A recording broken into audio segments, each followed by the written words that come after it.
Welcome to Series 3, Restorative Practices Made Simple, Families as Partners, COSA, and the Impact on Families. Today's guest is Christine DeLeon. COSA stands for Circle of Support and Accountability. This is a practice, Tier 3 in restorative practices, whereby you are pulling together people to support a student for a purpose. That could be if a student has been to DAP and returned to their home campus. It could be because a student was out sick for 30 or 40 days and they need to get acclimated back to the school. It could be because a student was a migratory worker and had to leave for a while. Or it could be a student that is leaving from one campus to another. So we want to provide the support the students needing to make sure that they're successful. Christine has a story that she wants to share with us today. So let's get started. So what's your story about, Christine, and how did it come about in the first place? Of course. Well, the story I wanted to tell you about was the last example you gave, a student moving from one campus to another. We had a parent reach out to us, just concerned. Her student had been at a small elementary campus since kinder, and the student struggled a lot with anxiety, and she had finally kind of become comfortable in her routine. So parent reached out and said, I'm really worried. She's going to not only a new campus, it's a lot bigger campus with more students, 8 teachers now, and I want to know what we can do.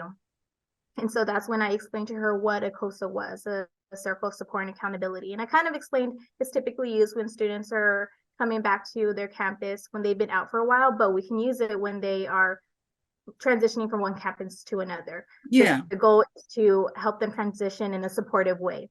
And I said, and this is a perfect example. She needs to know who her support team was. And mom was completely on board, any way to help her student feel comfortable.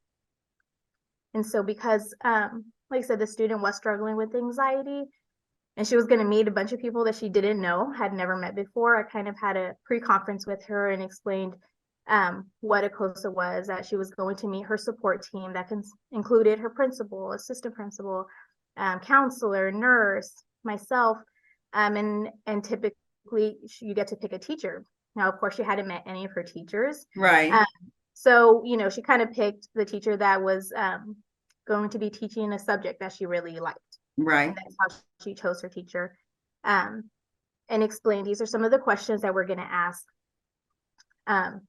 It's because I wanted her to feel comfortable knowing exactly what she was going to say, not feeling like she was being put on the spot. And I said, you can write your answers down and read them if you want. And if at any point you don't want to read it, you can have us read it too, if you still want your voice to be heard. Yeah. And that was a really good strategy too, because I think that helped her to feel comfortable that, she's not going to be in there by herself. Nobody's forcing her to do anything. And that comfort level probably reduced that anxiety quite a bit. It did. Yes, it did. And it showed. She was very comfortable. And so how did mom respond? What was mom doing all this time? Mom was so relieved. She was so glad that the campus, the team had a procedure in place that was going to be able to help support her student going into a new school. She, like I said, she had finally become comfortable with her routine at the elementary campus, and she was like, I don't know what we're going to do. This is a huge adjustment. Like, how are we going to help her with this? And so when I kind of told her our plan or what our goal was, she, like I said, she was so relieved that she knew her daughter was going to have not only have support, but that her student was going to know who her support team was, and she was going to know what to do whenever she needed somebody. Okay, well, let's fast forward. We did all this pre-rehearsing, getting everybody together before school started. Now this is the new school year. She's going into the middle school. So what happened? The COSA was a complete success. We were so excited for our student that the circle was a safe enough place where she felt comfortable talking to adults that she had never met before. There were a couple of times where we had to read her answers, but even then, mom was was so glad. She was like, even though my student didn't speak, her voice was still heard. Yeah. And we had a good plan in place. The first day, she knew where her classes were because that was part of our plan. Counselor was going to show her where her classes were. And she had a check-in scheduled. So she knew, okay, I just have to make it to this period and I know I'm going to go talk to so-and-so. Right. And she made it through her first day. And we were so proud of her. Mom was just like, she was just shocked. She was like, I'm so glad. And I can't believe this was such a huge change. And she had a successful day. She adjusted because she was all ready to go. She knew all the players. She knew where to go. So her safety net, circle of support and accountability actually worked for her. I am so happy. What a wonderful story. I know mom was excited and the student probably just felt really good about themselves that they actually could get this done. Yes. Wow, that is an awesome story, Christine. Oh my, I love it. I love it. I love it. I do. You want to share any more stories? You have any more things you could share about COSAs or anything? Or if not COSA, an opportunity to do more work with students and parents? Yes, of course. I personally love COSA. It's probably one of my favorite parts of all of restorative practices. And I use them often. Like we talked about earlier, you can use them when a student is coming back from DAP or the hospital. So one of our favorite parts of, or my favorite parts of a circle is one of the icebreakers that we ask. One of my built-in icebreakers is a question, tell us about a time that you did something you weren't proud of. And now our staff are used to it, but every single time we ask it, the parent and student kind of, eyes open, like, what's going on here, and we kind of preface it, don't worry, you don't have to say anything deep. It doesn't have to be a deep, dark secret. And so everyone goes around, saying something they're not proud of. And we kind of explain to the student, well, this isn't about why you were out of campus. Maybe it wasn't even because you were in trouble, right? We think it's important for you to know that everybody in this circle has made mistakes. But that doesn't mean like that's where that's the end. That's where the period is. That's the part where we can start learning. Like the important part is what you do after the mistake. And just like all of us have made a mistake, we chose to learn from it. And you have that choice too. We all do. And one of the most important parts, I think, of that time is the student being able to see their parent be vulnerable and tell them about a time that they made a mistake. As a parent, we don't do that often. And one time, or one specific circle that we had a parent, it was his turn. And we said, tell us about a time you're not proud of. And he said, you know what? It's kind of like just something I do a lot. He was like, I'm here with my student. And I think my issue is I don't follow through. Like whether it's, hey, they get in trouble, or I said, I'm going to do this. I said, I'm going to take away the phone. I said, I'm going to, they're going to be grounded, and I don't follow through. Yeah. And I know in the long run, I'm hurting my student. Yeah. And I think it was a time where the student was able to see like, hey, dad knows what he's doing. Like he knows that he's not following through on what he told me. And dad knows he's making a mistake. Like he's trying to get better. And even though he may continue making that mistake, it's something that he's going to keep trying to do. And I really, like, we know that it helped the students see their parent in a different way, see them be vulnerable and willing to grow. And I think it also helped our staff see the parent in a different way, Yeah, I could see that. And what did the daughter say? What was her response when the dad said he needed to follow through on certain things? Did she say anything? Did she show any expression?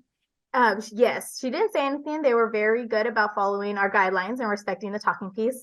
But she did, like, we saw her turn her head, her eyes kind of bulged, like, I can't believe dad is saying this out loud,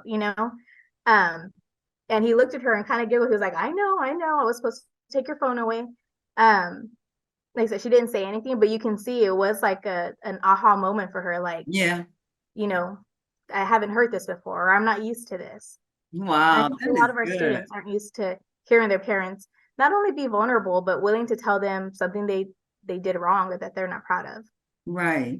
That is a good question. I think that gives rise to vulnerability instantly, especially if it's not some deep, dark secret. It's just something simple. Like if they were asking me that, the one thing I did at a fight at school, and we don't fight at our school. And back then we didn't fight at all. So that was a big deal in my family. That was a big deal at school. It was a mess, but I wasn't proud of it because I had to go home and tell my mom that. And so things got ugly at home as well. But the point of the matter is it lets people know Even though you got in a fight at school, you could come back and restore yourself, restore the friendship, restore the relationship, especially using restorative practices where you get a chance to have a voice, speak your truth, bring back the people that were harmed. All kinds of positiveness comes out of the restorative practices.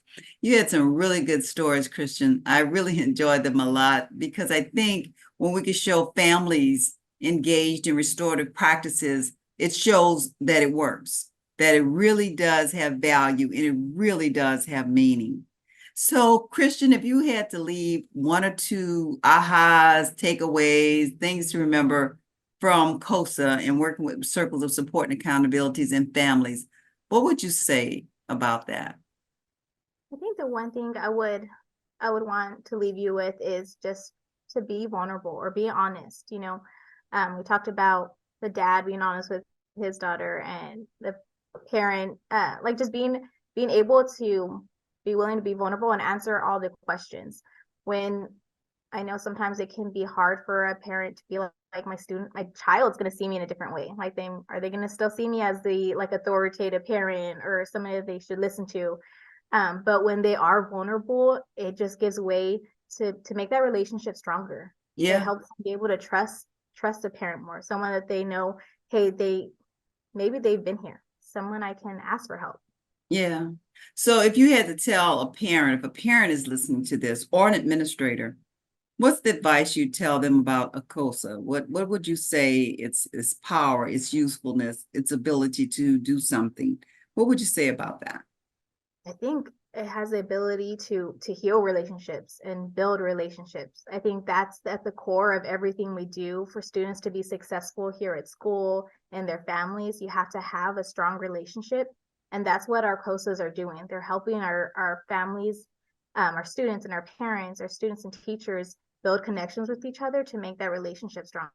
Wow, that is really good. I'm so thankful that you're doing restorative practices in your district, and I'm so happy that the COSA is doing a good job for you and that you're working that COSA and that the families are getting benefit from it. I really am appreciative of that personally because as a trainer, I like to hear the stories, success stories of how it's going out there, who's doing it, who's having success. And that was a huge success for that young lady transitioning from elementary to middle school and that you made that happen for her.